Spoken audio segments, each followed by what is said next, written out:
Assalomu alaykum hurmatli iste'molchilar. Brifing orqali maishiy gaz ballonlaridan to'g'ri foydalanish xavfsizlik qoidalariga rioya qilish maqsadida e'tibor qaratilishi lozim bo'lgan qoidalar haqida ma'lumot berib o'tmoqchimiz.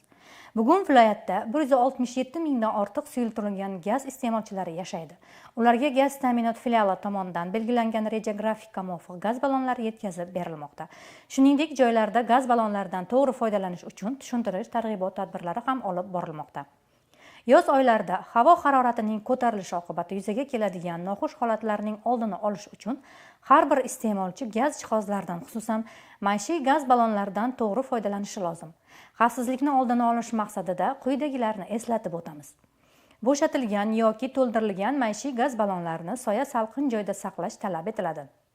Ballonli gaz moslamalaridan foydalanishda yosh bolalarga o'z harakatlarini boshqara olmaydigan va gaz jihozlaridan foydalanish qoidalarini bilmaydigan shaxslarga ruxsat bermaslik lozim. Mutaxassislar tomonidan o'rnatilgan gaz ballonni o'zboshimchalik bilan belgilangan joydan boshqa joyga ko'chirish turli baxtsiz hodisalarga olib keladi. Shuning uchun har bir iste'molchi mutaxassis ishtirokisiz bu ishni bajarishi taqiqlanadi. Gaz ballonlarini quyosh nuri to'g'ridan-to'g'ri tushadigan joyda saqlash mumkin emas. Joylardagi gaz xo'jaligi korxonalarining texnika xavfsizligi va mehnatni muhofaza qilish xizmati xodimlari tomonidan tegishli yo'riqnomadan o'tkazilishiga e'tibor qarating. Gaz jihozlarini toza va soz holda saqlanishini ta'minlang. Suyultirilgan ballonli gazdan foydalangandan so'ng gaz plitasidagi yopish jo'mraklari hamda ballondagi yopish uskunasini berkitib qo'yishni unutmang.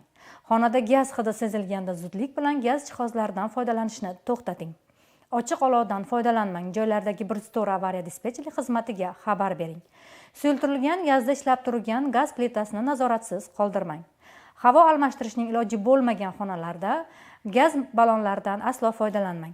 Xonadagi mavjud gaz ballonlarini almashtirish paytida elektr yoritgichlarni o'chirib yoqishga, ochiq olovdan foydalanishga, elektr isitgichlari va isitish pechlaridan foydalanishga ruxsat berilmaydi.